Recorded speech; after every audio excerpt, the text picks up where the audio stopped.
Hey guys, Dan Heilman back with another video. Today we're going to be talking about the Clarity Act, which has been clarified, and what's happening with that. We saw a very large pump last night on news of this Clarity Act, so we're going to talk about that, what it could possibly affect. We had a CPI print as well yesterday, and it all came in lower than expected, which is good for rate cuts and stuff like that. So let's talk about it. All right, very first thing, you can see the Bitcoin price action here. If we kind of clean up this chart here and show this, let me just kind of clean up everything here. Okay, so we've had this. Let's go to like the 12-hour, for example.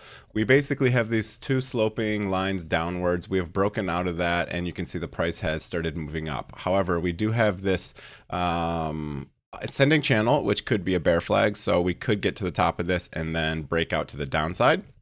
We have also came above the 2025 open. 2026 open is down here. So everything is looking, I'll say pretty bullish short term for Bitcoin and a lot of cryptocurrencies. We had some very big moves up for stuff like Ethereum, big move up. Neo was one that had quite a big move up. I had longs going on Bitunix. Affiliate link below to Bitunix if you do want to try trading. They also have very low fees if you just want to buy spot. I had a Litecoin long, which Litecoin really has been underperforming. It hit the middle of this trend line right here, this descending channel, hit the middle of this and kind of got rejected. Didn't get any big moves up. And if we go on if I have my trading indicators and show like the 1 hour, there was like some market manipulation here, price just pushing down, down, down. I was opening longs here, but really only a very small move, like 3.8%, right? A lot of the other ones you can see they moved like 9.5% for Ethereum. Hype had a pretty big move up of 12%. Dogecoin had a pretty big move up. So Litecoin has been kind of underwhelming recently. It's kind of just been stuck in this trend for like days now. The Camel Finance indicator does say that we might have a weekly cycle low somewhere in this window, but also for Litecoin on the bullish side is we do have a kind of inverse head and shoulders. So we have the price coming down, then we have a shoulder here, a head here, and a shoulder here. So if we do get price to move up for Bitcoin, again, Litecoin is kind of dependent, most of the altcoins are kind of dependent on Bitcoin moving. We could see this break to the upside. And if we do see that, our target would be, let's see, so if you do this right here, this is kind of the shoulder pattern. This is kind of like the the baseline of this pattern here. So if you go from like the head to this, that's about 14.5%. So then if we go to right here, see that would break us up into about $92, but that also brings us to the top of this bull flag / descending range here, this descending pattern. So we'll see what happens here. I think will make it up to the bull market support band. The question is are we going to get rejected from this point? And I think today's going to be a big day. I think we continue to see some of the cryptos move up today on New York Open in a couple hours here. I think we will see them continue to move up a little bit, but I have closed almost all of my longs. I closed all of my longs, my leverage longs, because I am expecting this to get kind of pumped off, sold off, retraced, etc. So we'll see what happens here, but I am expecting, I think we do probably come up to touch the bull market support band just because we're so close to it. For Bitcoin, that would be about 98,500. We could get up to even this red moving average, which would be about 101,000. But I don't think we're going to durably break above the bull market support band right now. Who knows? We could even come up to this orange moving average, which is about 106,000. But we have already seen a little bit of a move back down. Nothing crazy. You can see right here. But what we did do is on the RSI is we have a lower high on RSI compared to this price right here. So we are creating a bearish divergence because price is moving up, RSI is moving down. But that can continue for a while, especially because this is only on the 4 hour. If we look at the daily, what do we have going on? Daily looks fine because you can see RSI has actually made a higher high here compared to this one right here. So there's no bearish divergence yet on the daily. 12-hour, we do have a bearish divergence because, here's a higher high, but a lower high on RSI. And we see similar things on like the market cipher B indicator, for example. So, and we have a red dot at a high RSI on market cipher B. Usually when you have this, you can see back here, the price came back, only 3.8%. But usually when you have these big pumps and then a red dot, you usually do see the price kind of retrace a bit. And sometimes in New York Open, 9:30 a.m. Eastern Standard Time, 10-ish, you'll see the price kind of sell off.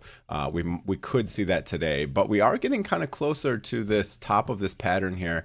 So I think that we could even continue to see a big pump in the beginning of the market open for New York Stock Exchange, and then maybe a sell off after that. So we'll see what happens. Those are kind of just my predictions on price movement. Neo is looking good. This is like kind of the Chinese Ethereum. That one had a very nice move up. I longed right here, which was quite a nice long. I think I closed it at about 8%. So that was pretty sweet. But yeah, so let's talk about Clarity Act now. So a lot of this was because of the Clarity Act. We basically had some clarifications on January 13th, which is yesterday.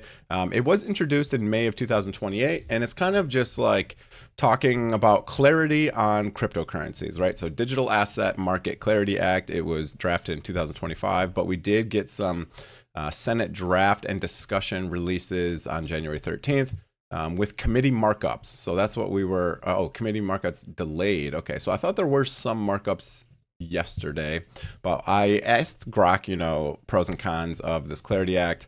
So regulatory clarity and certainty, ends regulation by enforcement, provides predictable rules for token classification, jurisdiction, and compliance. So this is good. Experts forecasting potential market cap growth above 3 trillion.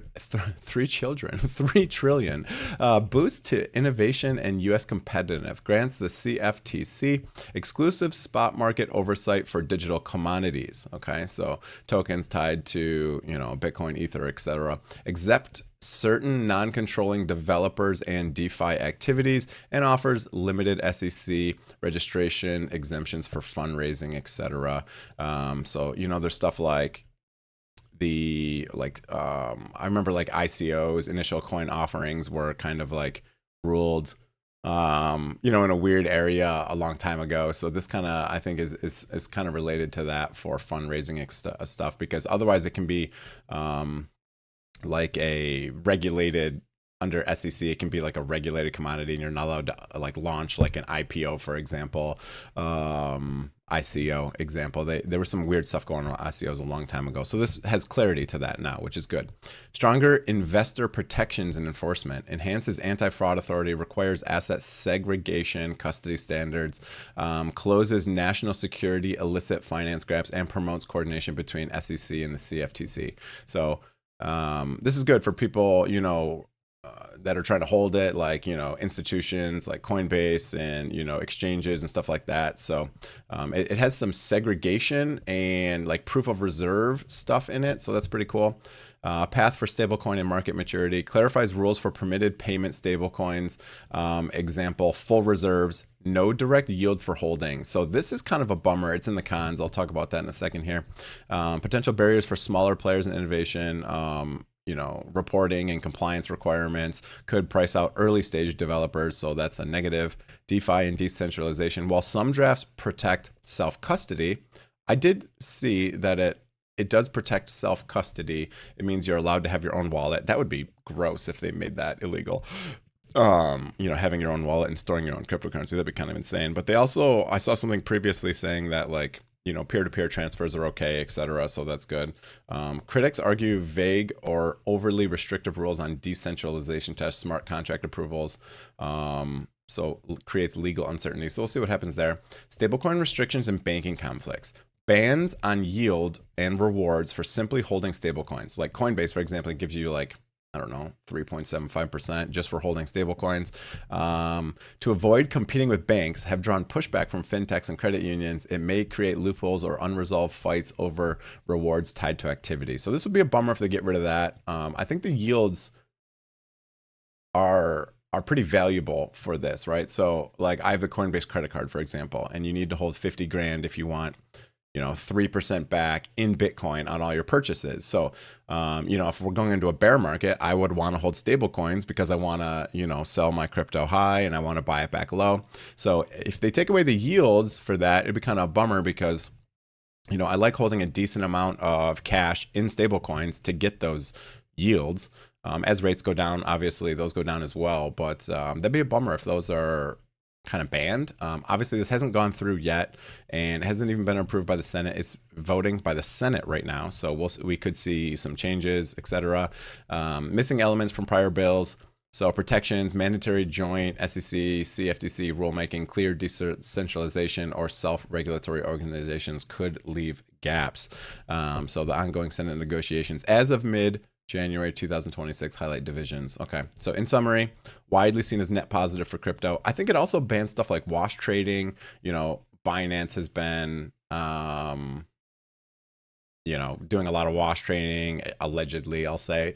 It seems pretty proven, but so I think the really good part is like the ban on wash trading. So, market makers can't just, dump the price and then buy it back up to liquidate traders. I think proof of reserves, like Binance says that they don't own any Solana, yet they dump a bunch of Solana on the open market according to their wallets and people who track their wallets. So I think a lot of that has been really rough. Obviously we had that 10/10 liquidation event where, the price of some coins was apparently changed by Binance and caused massive liquidations. And then, market makers couldn't buy positions back and, networks went down and all that crazy stuff. So I think that stuff will become something of the past. So I think that's good for, reducing kind of volatility because no one wants those massive liquidation events, etc. But some other stuff's going on. CPI. So CPI dropped yesterday, and everything inflation wise is at target or lower, right? So 0.3 versus 0.3 estimated, 0.2 versus 0.3 estimated, 2.6 versus 2.7 estimated, and 2.7 versus 2.7. So there's also today apparently a chance that the Supreme Court declares Trump's tariffs illegal. We'll see what happens. Now, even if they do say they're going to be illegal, they could also say that, all right, they're not going to have to pay back previous tariffs because that would cause kind of a huge nightmare mess. But, further tariffs need, I don't know, Senate and House approval or something like that. So we'll see what happens here for tariffs. They've already been delayed once. It could be delayed again even. So I don't know. We'll see. There's a bunch of stuff about Greenland and Denmark, etc. Strategy had a massive buy, $1.25 billion on Monday. So pretty insane. In Bitmine also had a big buy.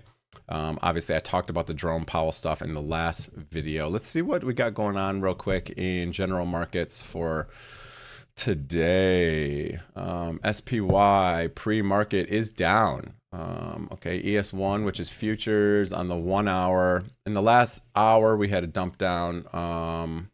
So not much going on here in terms of the general market. We are still showing pretty strong price action, some pullbacks, some pushes to legit all-time highs. You can see a lot of the crypto stocks are very green for yesterday. Now, with the Clarity Act and the pump last night, I think that was all pre-market, so or post-market, I should say. So yeah, like IREN is green pre-market, Bitfarms is about neutral, Riot is green pre-market, CLSK is green, BMNR is green pre-market. So a lot of these are green pre-market. So when these crypto stocks move up, MSTR is up 7%. I have a leverage long on BTCC. I have an affiliate link below for BTCC if you want to leverage trade these. I have one that I opened at 159. That one's probably looking pretty good right about now. What's that already? So I'm up 10% already. Sweet. So that's a good one. Yeah. Hot. I have a TLT trade going. I want to add to this position. On the daily, do we get we got a daily cycle low posted for TLT. I might add to my TLT position. This will be a long-term hold for me. It's just 20-year treasury bonds.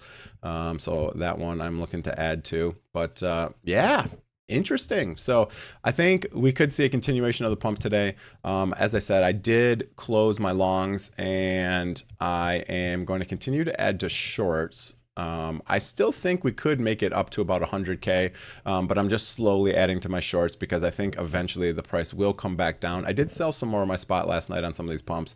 I had some orders that got filled for Bitcoin, Ethereum. I think I sold a little bit of Solana because I have very large holdings for these, and I'm trying to develop quite a big cash position for this year. I do think we will see a big pullback in general markets, everything, crypto, stocks, everything. So I am trying to get a large cash pile going. What else? I sold a little bit of Solana. I sold a little bit of Pengu. I sold a little bit of Fartcoin at a massive profit. I bought Fartcoin down at 26 cents just for like a short flip, and then I sold at like 0.435. So that was a nice one. That was a nice 60%. So that was a nice trade. But yeah, again, affiliate links below for Bitunix. I have them for Coinbase. I have them for BTCC if you want to do leverage on gold, silver, or stocks. So feel free to do that. I do have a short on silver. So I'm hoping that this one kind of rolls over here.